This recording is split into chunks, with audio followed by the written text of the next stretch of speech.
السلام علیکم معزز خواتین و حضرات، اس طرح کی پیاری پیاری ویڈیو دیکھنے کے لیے ہمارے چینل کو سبسکرائب کریں اور بیل کے آئیکن کو دبائیں تاکہ آپ کو ہماری ویڈیو سب سے پہلے ملتی رہے۔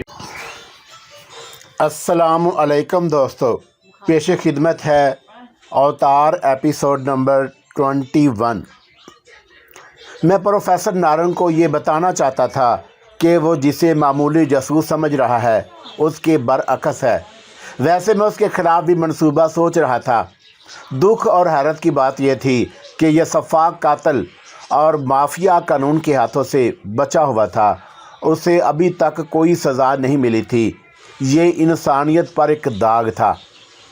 میں کمرے میں پہنچا تو ویٹر کسی سعادت مند بچے کی طرح بیٹھا وسکی حلق سے اتار رہا تھا۔ وہ میرے ہاتھوں سے بہت بری طرح پٹ چکا تھا۔ کسی نے اس کا ایسا اشر نہیں کیا اور میں نے اس کی جو درگت بنائی تھی وہ آخری سانس تک بھول نہیں سکتا تھا، نہ بھولنا چاہیے تھا۔ مجھے اس پر قطعی ترس نہیں آیا اور اس پر ترس کھانا ایسا ہی تھا جیسے مار آستین پر، اور اس کا بس نہیں چل رہا تھا، ورنہ وہ مجھ پر تشدد کر کے موت کی نیند سلا دیتا۔ زخمی ہونے کے باعث خاموش تھا۔ دیوا، اس نے گراتے ہوئے میری آنکھوں میں قہر آلود نظروں سے جھانکا۔ تم اس غلط فہمی میں مت رہنا کہ میں تمہیں بخش دوں گا۔ تم کہتے ہو تو میں تمہاری بات کا یقین کیے لیتا ہوں۔ میں مسکرا دیا۔ تمہارے دل میں میرے خلاف کیا حسرت ہے بتا تو دو۔ میں تم سے گن گن کر بدلہ لوں گا دیوا، اس نے زہر کھند لہجے میں کہا۔ تم نے مجھے مار مار کر آدموا کر دیا۔ میں دشمن کو معاف نہیں کرتا۔ تم نے میرے ساتھ کیا کیا یہ تم کیا بھول گئے ہو؟ میں نے کہا، اور میں بھی اپنے دشمن کو معاف نہیں کر سکتا۔ اس سے ایسا بدلہ لیتا ہوں کہ وہ آخری سانس تک نہیں بولتا۔ اب تم اپنی چونچ بند رکھو۔ میں تمہاری کیا کسی کی بھی بکواس سننے کا عادی نہیں ہوں۔ اب تم مجھے جانے دو، اس نے بگڑ کر برہمی سے کہا۔ تم نے بہت گت بنا دی ہے میری۔ اپنے ہوٹل میں جا کر آرام کرنا چاہتا ہوں۔ لگتا ہے کہ تمہارا دماغ ابھی تک ٹھکانے نہیں آیا۔ میں نے جیب میں ہاتھ ڈالتے ہوئے سخت لہجے میں کہا۔ کہو تو اسے درست کر دوں؟ نہیں نہیں، وہ گڑ گڑایا۔ اب مجھے مت مارنا۔ اب مجھ میں مار کھانے کی سکت نہیں رہی۔ تم نے مار مار کر یہ میرا بھرتا بنا دیا۔ تو پھر خاموشی سے بیٹھو، میں نے اسے ڈانٹا۔ تم نے مزید بکواس کی تو تمہیں مار مار کر سور بنا دوں گا۔ تمہیں اندازہ ہو گیا ہوگا کہ میں کیسا سنگ دل ہوں۔ پھر میں نے ڈرامے کے سین کی تیاری شروع کر دی۔ میرے خیال میں پروفیسر نارنگ نے اپنے آدمیوں کو احکامات صادر کر دیے ہوں گے، کیونکہ اس شبھ کام میں وہ لمحوں کی بھی دیر نہیں کرتا۔ یہ دستاویزات جس کے لیے وہ دور دراز کا سفر کر کے آیا تھا، وہ کیسے چاہ سکتا تھا کہ اس کے پانے میں تاخیر کرے؟ کیا معلوم تاخیر کرنے کی صورت میں وہ اس سے ہاتھ دھو بیٹھے۔ ویٹر کسی اور سے ان کا سودا کر لے، وہ کسی قیمت پر ان سے محروم ہونا نہیں چاہتا تھا، اور پھر اس کے آدمی اس جانب نکل پڑے ہوں گے۔ میں نے جعلی دستاویزات کے سیاہ بکس کو ایک ایسی جگہ رکھ دیا کہ وہ دروازے اور کھڑکی میں سے نظر آ سکے۔ میں نے کھڑکی کا پردہ گرا کر وہاں کرسی رکھ دی اور پھر ویٹر کو کرسی پر بٹھایا۔ کھڑکی کے پردے پر اس کی پرچھائیاں پڑ رہی تھی۔ ویٹر نے مجھ سے یہ نہیں پوچھا کہ یہ احمقانہ حرکت کیوں اور کس لیے۔ وہ مجھے ہونکوں کی طرح دیکھتا رہا جیسے میرا دماغ چل گیا ہو۔ اس کی کچھ سمجھ میں نہیں آیا تھا کہ آخر یہ سب کچھ کیا مقصد رکھتا ہے۔ میں نے چند لمحوں کے بعد تالی بجائی، اور میں نے اس سے چند لمحے پہلے سخت لہجے میں کہا تھا کہ میں تالی بجاؤں تو تم ایک چکر لگا کر اس پر بیٹھ جانا۔ میں نے تالی بجاتے ہی اس نے فوراً ہی میری ہدایت پر عمل کیا، اپنی جگہ سے اٹھا اور کمرے کا ایک چکر لگا کر کرسی پر بیٹھ گیا۔ اس دوران میں اسے ریوالور کی زد میں لے رہا، کیونکہ وہ ایک دھوکے باز کی طرح تھا جو موقع ملتے ہی فائدہ اٹھا سکتا تھا۔ اس وقت ویٹر کی حالت بڑی غیر ہو رہی تھی۔ میں نے سوچا کہ اس نے جب کسی بھی بے گناہ کو نشانہ بنانا چاہا، نشانہ بنایا، اس پر ظلم و تشدد کیا ہوگا، اور اس نے منت سماجت کی، گڑ گڑایا اور رحم کی بھیک مانگی تو ترس کھایا ہوگا۔ اب شاید اسے احساس ہو رہا تھا کہ تشدد سے کسی پر کیا گزرتی ہے، اور وہ ایک موذی سانپ کی طرح تھا ज़रा सी मोहलत मिलने पर डस सकता था। मेरे हाथ से बच जाने की सूरत में पहले से ज़्यादा जुराइम में बढ़ चढ़ कर हिस्सा ले सकता था, इसलिए वो हरगिज़ काबिल मुआफ़ी नहीं था। फिर हम दोनों एक ऐसे दुराहे पर खड़े हुए थे कि हम में से एक ज़िंदा रहे और उसकी ज़िंदगी अहम और कीमती ना थी, क्योंकि वो एक जहरीला सांप था। उसका सर कुचल देना इसलिए भी ज़रूरी था कि वह मासूमों को डसता रहेगा। वीटर अभी तक मेरे मंसूबे की तह तक नहीं पहुंच सका और उसके चेहरे के तासरात से यही अंदाज़ा हो रहा था कि वो ज़हनी कश्मकश में मुब्तला है। सोच कर उलझता जा रहा था। मेरा मंसूबा जान लेने के बावजूद उसका फरार होना बहुत मुश्किल बल्कि नामुमकिन था, क्योंकि मैं उसे रिवाल्वर की ज़िद में लिए हुए था और मेरी उंगली ट्रैगर पर थी। इंतज़ार में खासा वक्त बीत चुका था। मेरी बेताबी ने उसे चौकन्ना और होशियार कर दिया और उसके चेहरे से बोरियत ज़ाहिर होने लगी। मेरे अंदाजे के मुताबिक उस ड्रामे का क्लाइमैक्स जल्द ही होने वाला था। मेरे अंदर एक बेचैनी सी होने लगी, क्योंकि मैं उस रिवाल्वर उसे देना चाहता था और उसके हाथ में रिवाल्वर आने की सूरत में वो मेरे साथ क्या सलूक करेगा मैं नहीं जानता था। रिवाल्वर ना देने की सूरत में वो लोग मशकूक हो सकते थे। मैं कुछ नहीं कह सकता था कि वो किस रास्ते से आएंगे, कमरे के दरवाजे या खिड़की से। चंद लम्हों के बाद मैंने रिवाल्वर उसकी तरफ उछाल दिया। ये रिवाल्वर उसका अपना था और उसके चेहरे पर गहरा अस्ताब छा गया। उसे जैसे यकीन नहीं आया और उसका चेहरा दमक सा गया, लेकिन जब उसने मेरे हाथ में रिवाल्वर देखा तो उसका चेहरा मुतगय्यर सा हो गया और उसे जैसे यकीन नहीं आया कि मेरे पास भी रिवाल्वर हो सकता है। वो इस बात से बेखबर था कि मैंने उसकी बेहोशी के दौरान अपना रिवाल्वर तलाश करके निकाल लिया था। ये मेरा अजीज़ तरीन और बावकार दोस्त था। उसने मुझे धोखा नहीं दिया था। ये एक बाइतमाद रफ़ीक़े कार था। ये रिवाल्वर तुमने मुझे किस लिए और क्यों दिया? वेटर ने शशदार होकर पलकें झपकाई। तुम्हारे लिए ख़तरा बन सकता है, तुमने सोचा? इसलिए कि ये रिवाल्वर तुम्हारा है और इसलिए अपने पास रखो, मैंने सपाट लहजे में कहा। मेरा रिवाल्वर मेरी हिफाजत करना खूब जानता है। उसने मुझे और मेरे रिवाल्वर को देखा। मेरे रिवाल्वर की नाली उसे घूर रही थी और मैं मुस्तैद और चौकन्ना था। उसने रिवाल्वर अपनी रान पर रख लिया। मैंने पहले ही से एक फुलादी अलमारी का इंतखाब कर लिया था ताकि उसके पीछे अपने आप को इस तरह छुपा लूँ कि पूरी तरह महफूज रहूँ। ये उस कमरे में थी और मैं उसके पास खड़ा था। मैं दरवाजे और खिड़की से देखने वाले को नज़र नहीं आ सकता था, लेकिन वीटर मेरे ऐन सामने और मैं उसके दूब मौजूद था। हम दोनों की निगाहें एक दूसरे को अपनी गिरफ्त में लिए हुए थीं। 2-3 मिनट गुजर गए और मेरे कान हर किस्म की आवाज़ सुनने के लिए बाहर की तरफ लगे हुए थे। कोई आहट करीब सुनाई नहीं दी। रात के अंधेरे और खामोशी में कभी कभार किसी गाड़ी के गुजरने की आवाज़ आ जाती, फिर एक सन्नाटा छा जाता। क्या सारी रात मुझे बुत की तरह कुर्सी पर बैठे रहना होगा? उसने उकताए हुए लहजे में पूछा। क्या ये मुझे सज़ा मिल रही है? क्या मैंने तुमसे नहीं कहा था कि अपनी चोंच बंद रखो? मैंने तेज लहजे में कहा। तुम्हें जो सज़ा मिलनी है वो मिलकर रहेगी, तुम बच नहीं सकते। अचानक एक गाड़ी बेआवाज़ सी आकर रुकी और उसकी आहट वीटर सुन नहीं सकता था। अब मुझे अंदाज़ा हो गया कि उन लोगों का हमला किस हिम्मत से होगा। वीटर अभी भी कुर्सी पर विराजमान था। तब मैंने फ़ौरन ताली बजाई और वह फ़ौरन ही कुर्सी से उठ खड़ा हुआ और फिर उसने कमरे का चक्कर लगाया और फिर कुर्सी पर बैठा तो उसकी परछाई खिड़की के पर्दे पर तैरने लगी। एक लम्हे में जो कुछ हुआ वो नाकाबिले यकीन नहीं था। खिड़की के पर्दे में 2 सुराख हो गए।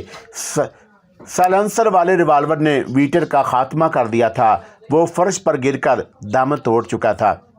दूसरों की जान लेने वाला खुद अपनी जान गंवा बैठा था और जिस तरह बेगुनाहों को कत्ल करता था, आज वो खुद उसी की तरह कत्ल हो गया था। वो ये ना जान सका कि उसका कातिल कौन था। मैं जल्दी से अलमारी की ओट में हो गया। कमरे का दरवाज़ा बेआवाज़ खुला। किसी ने कमरे में कदम रखा और उसकी सूरत मुझे दिखाई नहीं दी और ना ही मैंने देखने की कोशिश की और ना ही मैं उसे दिखाई दिया था और दे सकता था। उसके साथ एक और भी था और मैंने चापों से अंदाज़ा किया कि उस महम पर 2 बदमाश आए थे। उसने हमारी मुश्किल आसान कर दी और हमारा वक्त भी बचा दिया, दूसरे ने कहा। लेकिन एक बात समझ में नहीं आई कि उसने स्याह बक्स यहाँ क्यों रख छोड़ा था। पहले उसने हैरत से पूछा, शायद वो यहाँ से जाने वाला था। दूसरे ने जवाब दिया, शायद उसे इत्तला मिल गई होगी कि हम आने वाले हैं, इसलिए वो रिवाल्वर भी लिए बैठा। शिकार करने वाला खुद शिकार हो गया। अच्छा, अब बक्स उठाओ, चल पड़ो, ये बातों का वक्त नहीं है, पहले वाले ने कहा, और फिर वो बक्स लेकर निकल गए। जब तक चापे मादूम नहीं हो गई, अलमारी के पीछे ही खड़ा रहा था। मैंने जो ड्रामा स्टेज किया था वो फितरी अंदाज में ख़त्म हो चुका था और उसका क्लाइमैक्स बेहद सनसीखेज और तहय्युर अंगेज़ भी था। वीटर अपने ही साथियों के हाथों निशाना बन चुका था। उन्होंने उस पर ज़रा बराबर भी रहम नहीं खाया था और उसे मौत का निशाना बनाते हुए कोई अफसोस और सदमा तक नहीं हुआ। उन्होंने उसे इस तरह मार दिया था जैसे वो कोई कुत्ता या दरिंदा हो। ये उनका बरसों का साथी था, हम नवाला, हम प्याला। वो उनके साथ मिलकर गारत गरी और खून खराबा करता था, शराब पीते थे, लड़कियां और औरतें अगवा करके उनकी इज्तिमाई आबरू रेजी करते थे। जुराइम पेशा में कोई दोस्त और हमदर्द नहीं होता, उन्हें सिर्फ दौलत से गर्द होती है। बेज़मीर और खून अशामी के दिलों में रहम की रमक तक नहीं होती। आखिर उनका एक दिन इबरतनाक अंजाम होता है। मैं इस होटल में फर्दी नाम से ठहरा हुआ था और उस होटल में रूपा चंद्रवती को अकबी रास्ते से ले गया था। उसे वहां खड़ा करके डेस्क क्लर्क से चाबी लेकर गया, इसलिए कि उसके कत्ल की वारदात तहकीकात की सूरत में उसका नाम ना आए और उसे शामिल ना कर लिया जाए तफ्तीश में। मैंने अपना हुलिये में ऐसी तब्दीली की हुई थी, डेस्क क्लर्क पहचान नहीं सकता था। मेरे लिए रास्ता साफ था। मैंने वीटर की लाश पर एक नफरत भरी निगाह डाली। वो कुत्ते की मौत मरा था, वो उसी काबल था। मैं अकबी रास्ते से निकलकर सुरीता के कॉटेज की तरफ रवाना हुआ। रास्ते में एक टेलीफोन बूथ पर गाड़ी रोककर एक करीबी पुलिस स्टेशन को फ़ोन किया। मैंने उन्हें बताया कि वीटर, जिसका नाम जॉनी और जोकर भी था, उसकी लाश होटल चंद्रिका के कमरा नंबर 10 में पड़ी और उसे उसके साथियों ने रकम के तनाज़ा पर कत्ल किया जो वो किसी घर पर डाका मार कर लाए थे। ये कमरा श्रीनाथ मुसाफर का था और उन लोगों ने उसे भी ठिकाने लगाकर उसकी लाश किसी वीराने के गड्ढे में दफन कर दी। इस वारदात को सिर्फ 20 मिनट ही हुए हैं। मैं सुरीता के कॉटेज पर पहुंचा। वो मेरे इंतज़ार में बड़ी बेचैन हो रही थी। मुझे देखते ही बेताबाना मेरी तरफ बढ़ी। वो मेरी बाहों में इस तरह समा गई जैसे मैं उसका पति हूँ, बरसों की जुदाई के बाद मिला हूँ, और उस पर एक सरशारी सी तारी थी। देवा, वो पुरमसरत लहजे में बोली, तुम्हें एक खुशखबरी सुनाऊं? मैं बेवा हो चुकी हूँ, मैं आज़ाद हो गई हूँ। तुम आज़ाद हो गई हो, बड़ी खुशी की बात है, मैंने कहा, और फिर मैंने अनजान बनकर उससे पूछा, इतनी बड़ी खुशखबरी तुम्हें किसने सुनाई कि तुम आज़ाद हो गई हो? तुम सोने के पिंजरे से निकल आई हो, मुबारक हो मेरी जान। अजीत के एक साथी ने फ़ोन करके बताया था। वो फरते खुशी से बोली। मुझे कुछ देर तक अपनी समात पर यकीन नहीं आया। यकीन क्यों नहीं आया? मैंने उसकी मखमूर आंखों में झांकते हुए पूछा। हर आदमी को मरना होता है एक दिन। उसके साथी ने मुझे सिर्फ इतना बताया था कि अजीत को किसी ने कत्ल कर दिया। किसने? और उसने नहीं बताया और ना मैंने पूछा, इसलिए कि उसने जैसे ही अजीत की मौत की कत्ल की इतला दी, मैंने खुशी से पागल होकर रिसीवर रख दिया था। वो बोली, यकीन इसलिए नहीं आया कि उसे कत्ल करना आसान नहीं था। वो कहता था कि दुनिया में कोई ऐसा पैदा नहीं हुआ जो उसे कत्ल कर सके, और उसे किसने कत्ल किया होगा? पूनम है, मैंने कहा। मेरी नज़रों में पूनम की जली नाश और उस तरह उसकी रूह घूम गई और मेरा सीना कट गया। पूनम ने, और उसके चेहरे पर तहय्युर सा छा गया। वो कैसे? अजीत ने तो उसके कॉटेज में आग लगा दी थी, वो जल भी गई थी। और फिर मैंने शुरू से लेकर अजीत की इबरतनाक मौत तक का वाक़या तफसील से सुना दिया। वो सुनकर शशदर सी रह गई। पूनम की आत्मा आई थी उससे इंतकाम लेने। वो हैरानी से बोली, मुझे ये सुनकर कितनी हैरत और खुशी हो रही है, मैं बता नहीं सकती। मैंने पूनम को सिर्फ एक बार देखा था, और जब वो अपने कॉटेज की तरफ जा रही थी, वो बहुत हसीन थी। उसकी दर्दनाक मौत का मुझे बहुत अफसोस है, मैंने कहा। मुझे पहुंचने में देर हो गई, वरना मैं उसे अजीत और मौत से बचा लेता। अजीत की मौत की खबर सुनकर वो बेवा हो जाने और एक शैतान के पंजे से आज़ाद होने पर और उस पर जो सरशारी तारी थी, मुझे देखकर और सामने पाकर वो दो चंद हो गई थी। उस पर शादी मर्द की सी कफियत तारी थी और उसकी वजह ये थी कि उसकी झोली में जैसे सारे जहान की खुशियाँ भर गई थीं। एक खुशी जो उसके लिए उन सब से बढ़कर थी वो ये थी कि अजीत की मौत के बाद उसका तल्लक अब प्रोफेसर नारंग से नहीं रहा। वो ये समझती थी कि उसे भी कहीं उस गिरोह में शामिल न समझा जाए और मैंने उसे दिलासा सा दिया कि वह बेफिक्र हो जाए। हमारी आज की रात हनीमून की रात से कहीं हसीन और रंगीन थी। ऐसी पुरजोश वालहाना और बरफ्तगी की थी कि हम जज्बात की अफरा तफरी में अपने आप को और दुनिया माफिया को भी फरामोश कर बैठे थे। ऐसे लगता था कि ऐसी रात फिर कभी नहीं आएगी और फिर मुझे ज़ख्मों की भी परवाह नहीं रही और मैं नशात अंगेज लम्हात में अपना सारा दर्द भूल चुका था। ताहम उसने उसके बाद मेरी मरहम पट्टी कर दी। सुबह तक हम दोनों बातें करते और मस्तियों के तूफान की जिद में रहे थे। नाश्ते की मेज़ पर मुझे अचानक याद आया तो मैंने उससे पूछा, अजीत ने मरने से कबल अपनी जान बख्शी के लिए मुझसे कहा था कि तुमने सिर्फ सुरीता ले लो बल्कि मेरी दौलत भी जो कार्टेज में मौजूद है। क्या उसने अपनी दौलत कार्टेज में जमा कर रखी है? हाँ है तो, लेकिन कितनी है मैं नहीं जानती। कितनी होगी? उसने जवाब दिया, शायद तिजोरी में है, नहीं भी हो सकती। तिजोरी कोड नंबर से ही खुल सकती है लेकिन मैं ये नंबर नहीं जानती। मेरे लिए तिजोरी का खोलना मुश्किल ना था और मैंने जो अजीत का ज़हन पढ़ लिया था उसमें कोड नंबर भी था और मैंने जब तिजोरी खोली तो हम दोनों उछल पड़े। हमें यकीन नहीं आया। हम बुझका होकर एक दूसरे को तिजोरी के खानों को देखने लगे थे। तिजोरी में जो 3 खाने और एक दराज थी उसमें क्या कुछ नहीं था। एक खाने में डॉलर, ब्रिटिश पाउंड और यूरो करेंसी के नोटों की गुड्डियाँ भरी हुई थीं। दूसरे खाने में हीरे जवाहरात और सोने के जेवरात मौजूद थे। तीसरे खाने में सिर्फ हिंदुस्तानी करेंसी थी। इतनी सारी दौलत को देखकर सुरीता का हसीन चेहरा किसी बल्ब की तरह फ्यूज हो गया। मैं समझ गया कि बात क्या है, वो क्यों अफसुर्दा हो गई। क्या तुम्हें इतनी सारी दौलत देखकर कोई खुशी नहीं हुई? मैंने उसकी कमर में हाथ डालकर उसे करीब कर लिया और उसकी तरफ देखा।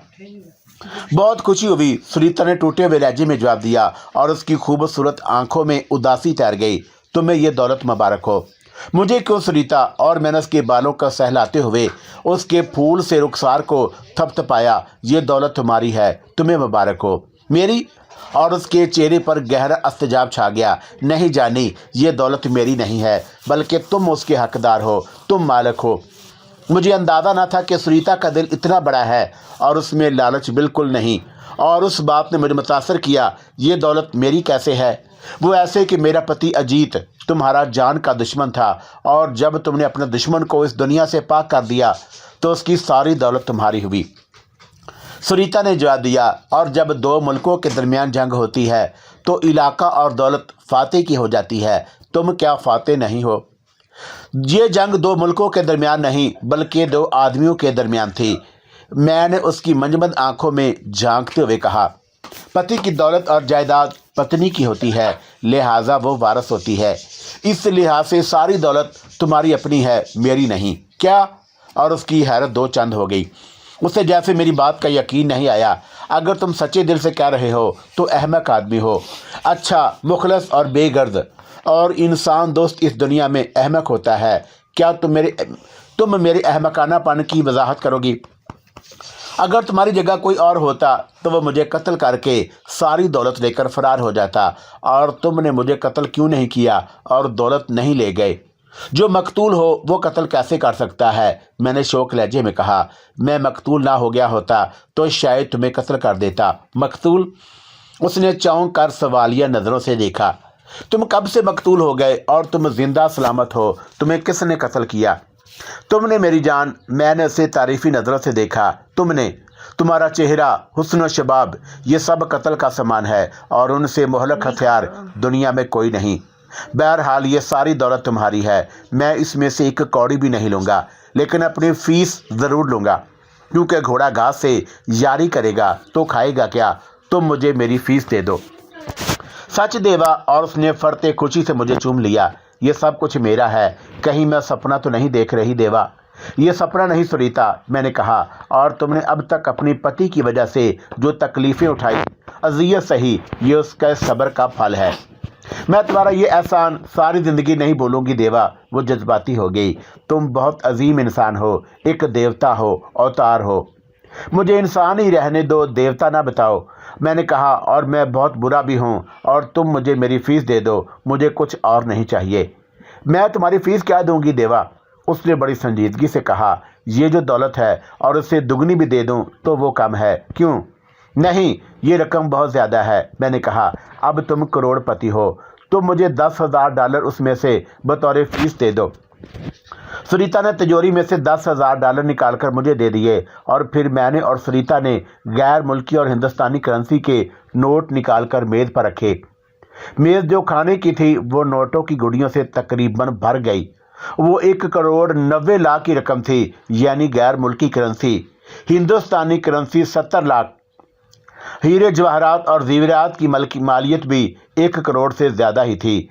तिजोरी में मर्द और औरतों की ऐसी तस्वीरें, नेगेटिव्स भी मिले जिन्हें अजीत ब्लैकमेल कर रहा था, और उसने यह सारी दौलत काले धंधों से कमाई थी। सुनीता ने यह भी बताया कि अजीत के 3 बैंकों में अकाउंट हैं, लेकिन वो उनकी तरफ से नहीं देखेगी। ये दौलत उसके लिए बहुत काफ़ी है। मैंने उसकी सारी रकम और जेवरात एक बहुत बड़े ब्रीफ केस में रख दिए, और फिर मैंने उससे पूछा, अब तुम बम्बई जाकर क्या करोगी? मैं तुम्हें अपने साथ ले जाऊंगी, और वहाँ मेरा अपना एक छोटा और खूबसूरत फ्लैट है, तुमसे शादी करके उसे बसा लूँगी। वो खुशी से बोली। आई एम सॉरी बेबी, मैंने उसकी आंखों में आंखें डालकर कहा, मैं न तुमसे शादी कर सकता हूँ और ना ही मैं अपना घर बसाऊंगा। वो किस लिए? उसके हसीन चेहरे पर एक घटा सी छा गई। तुम शायद रूपा चंद्रवती के साथ शादी करके घर बसाओगे, इसलिए कि मैं शादी का कायल ही नहीं हूँ, क्योंकि अभी इसका वक्त नहीं आया। मैं कहने लगा, तुम्हें कुछ बातें सच सच बता दूं, मेरी ज़िंदगी में लड़कियां और औरतें बहार के झोंकों की तरह आती जाती रही हैं। हनूज ये सिलसिला अभी जारी है और जारी रहेगा। मेरा तुमसे एक तरह से गैर कानूनी ब्याह हुआ, और हमने खूब दिल भरकर हनीमून मनाया, और तुम भी एक दिल नवाज महबूबा बनी रहीं। तुम्हें जो मोहब्बत, गर्मजोशी और खुद सुपुर्दगी थी, वो बीवियों में नहीं होती। उसकी वजह ये थी कि अजीत ने तुम्हें मोहब्बत नहीं दी और तुम्हें अनजाने रास्ते पर भी चलाया। अगर वह तुमसे सच्ची मोहब्बत करता तो तुम मुझ पर अपनी मोहब्बत और तन मन न्यौछावर नहीं करती। उसमें तुम्हारी कोई गर्ज नहीं थी, तुम मुझसे मोहब्बत करने लगी थी। बस तुम ये चाहती थी कि किसी तरह अजीत से निजात मिल जाए, बेवा हो जाऊं। रूपा चंद्रवती भी मुझसे मोहब्बत करने लगी। दरअसल माजी में मैंने उसे एक बहुत बड़ी मुसीबत से निजात दिलाई थी। अब तुम बम्बई में जाकर एक अच्छी ज़िंदगी गुजारो, घर बसा लो। तुम ठीक कहते हो देवा, वो बोली, लेकिन मैं किससे शादी करूं? वो मेरी दौलत के असूल के लालच में कहीं मुझे ख़त्म ना कर दे। आज कल कितनी रियाकारी और मुनाफिकत है। हर शख्स दौलत का भूखा है। दौलत के असूल के लिए माँ बाप और भाई को भी मार डालता है। ऐसा भी है और ऐसा नहीं भी। 5 उंगलियां बराबर नहीं होती। मेरे ख्याल में दीपक तुम्हारा बेहतरीन शोहर बन सकता है। तुम उससे शादी करके घर बसा लो। वो तुमसे सच्ची मोहब्बत करता है। वो बड़ा बेगर्द और पुरखलूस दोस्त भी रहा है तुम्हारा। क्यों दीपक? सुनीता बड़े ज़ोर से चौंकी और उसकी आंखें हैरत से फैल गईं। तुम उसके बारे में कैसे जानते हो? और मुझे अभी अभी उसका ख्याल आया था। बात सवाल ऐसे होते हैं जिसका जवाब नहीं दिया जा सकता। मैंने कहा, मेरा ख्याल है कि तुम चलने की तैयारी करो। मैं तुम्हें हवाई जहाज़ में सवार करा दूं। एक ज़रूरी काम दरपेश है, वरना साथ चलता और तुम्हारा यहाँ रुकना खतरे से खाली नहीं। शायद अजीत के गुर्गे तुम्हें तंग और हरासा ना करें, गो कि उसका मकान नहीं। फिर भी हिफ्ज़े मात कदम का तकादा है कि तुम एहतियात बरतो। और अब यहाँ रहकर करना भी क्या है? रवानगी से कबल सुनीता और मैंने ज़बरदस्त जश्न मनाया। जाने से पहले मैंने तिजोरी में काट कबाड़ भरकर उसे साबका कोर्ट नंबर से मुतकफल कर दिया, और इस बात का इम्कान था कि उसके साथी दौलत के चक्कर में उस तिजोरी को ले आएंगे। और जब मैं सुनीता और एयरपोर्ट जाने के लिए निकले, तब हमने उन्हें एक गाड़ी में अजीत के काटड़ की तरफ तेज़ी से जाते देखा था, और उसमें 7 अदद बदमाश बैठे हुए थे। सुनीता के दिल में दीपक की मोहब्बत जाग उठी थी। दीपक के साथ वो बेरुखी से पेश आती रही, जबकि वो जानती थी कि दीपक उससे सच्ची मोहब्बत करता है। वो मुखलस, बेलौस और खुददार है। सुनीता का मैंने ज़हन पढ़कर दीपक के बारे में जान लिया था। वो बड़ी हैरान थी कि मैं दीपक को कैसे जानता हूँ, जबकि उसने मुझे क्या किसी को भी दीपक के बारे में नहीं बताया था। सुनीता एयरपोर्ट पर बड़े जज्बाती अंदाज से रुखसत हुई। वो मुझसे लिपट कर रो भी पड़ी। मैं सुनीता को रुखसत करके जजीरे पर आ गया और वो स्याह संदूकचा ले आया और जिसमें असल दस्तावेजात महफूज थीं। मैंने एजेंट से बाकी रकम वसूल करके ये संदूकचा उसके हवाले कर दिया। एक मिशन ख़त्म हुआ था और दूसरा शुरू हो गया। प्रोफेसर नारंग के दूसरे दिन किसी नामालूम मुल्क की तरफ रवानगी थी और उसने अभी फैसला नहीं किया था कि उसे किस मुल्क जाना है। वो जाली दस्तावेजात से खुश और मुतमिन हो गया। दूसरे दिन जब उसका जहाज़ रवाना हुआ तो उसमें मलाह से लेकर कप्तान तक कातल और दरिंदा सिफत मौजूद थे, जिससे इंसानियत को खतरा था। जहाज़ चेन्नई की बंदरगाह से 10 किलोमीटर पर था और उस जहाज़ में 3 ज़बरदस्त धमाके यक्के बाद देगिरे हुए। जहाज़ के परखचे उड़ गए और उसमें एक बदमाश भी नहीं बचा।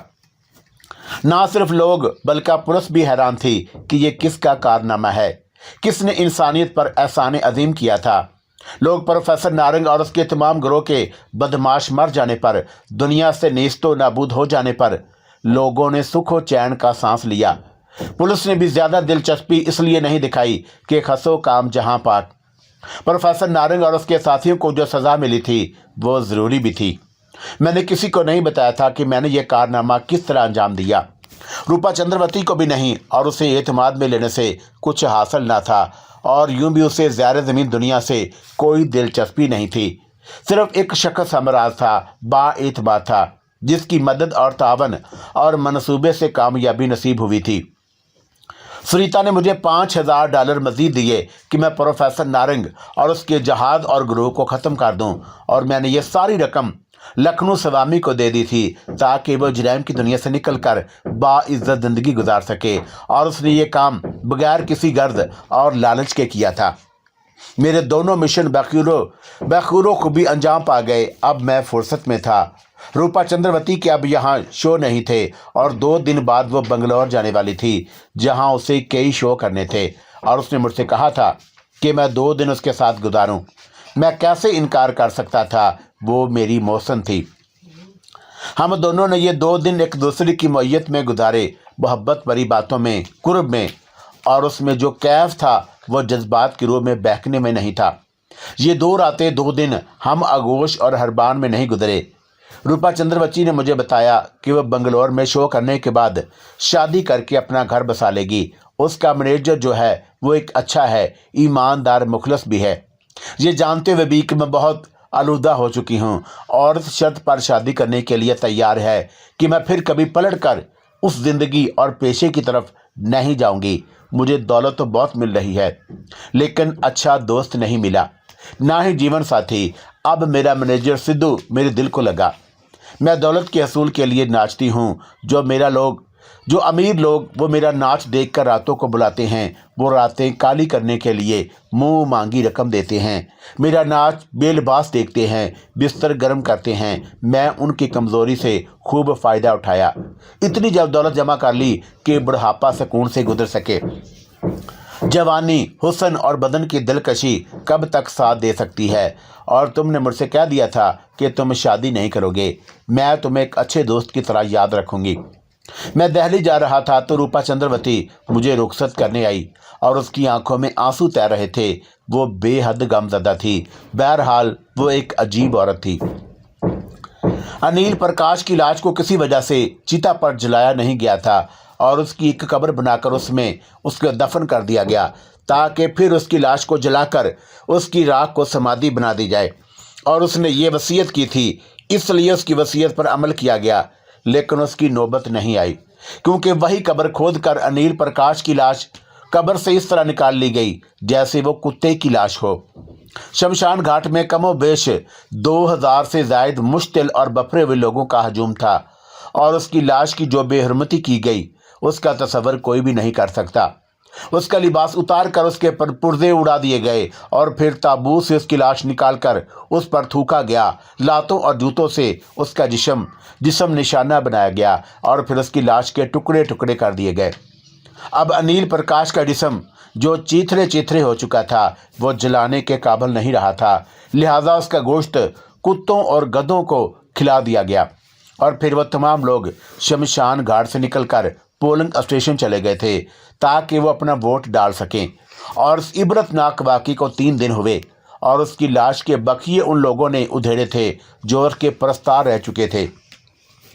उन लोगों ने उसे ऐसी उल्फत बख्शी जो बेपनाह मोहब्बत से कहीं ज़्यादा थी और उसका तसव्वुर भी नहीं किया जा सकता था। वो उसे मरने के बाद रास नहीं आई, लेकिन अब वही लोग उससे ऐसी नफ़रत करने लगे थे जो नफ़रत से भी ज़्यादा थी और उसकी कोई इंतहा न थी। जहन्नम के शोले भी इतने तेदोतंद और फलक पेमा नहीं होंगे जितने उसकी कौम की नफ़रत और गज़ब के शोले। अनिल प्रकाश ने एक अजीबोगरीब धोखा खाया था और वो पूरी कौम को बेवकूफ़ बनाता रहा कि उसके फ़रेब का पोल उस दिन खुला तो लोग गैज़ो गज़ब से जलती सूखी घास की तरह भड़क उठे और उसकी लाश जो अमानतन दफन थी उसे रेज़ा रेज़ा कर दिया।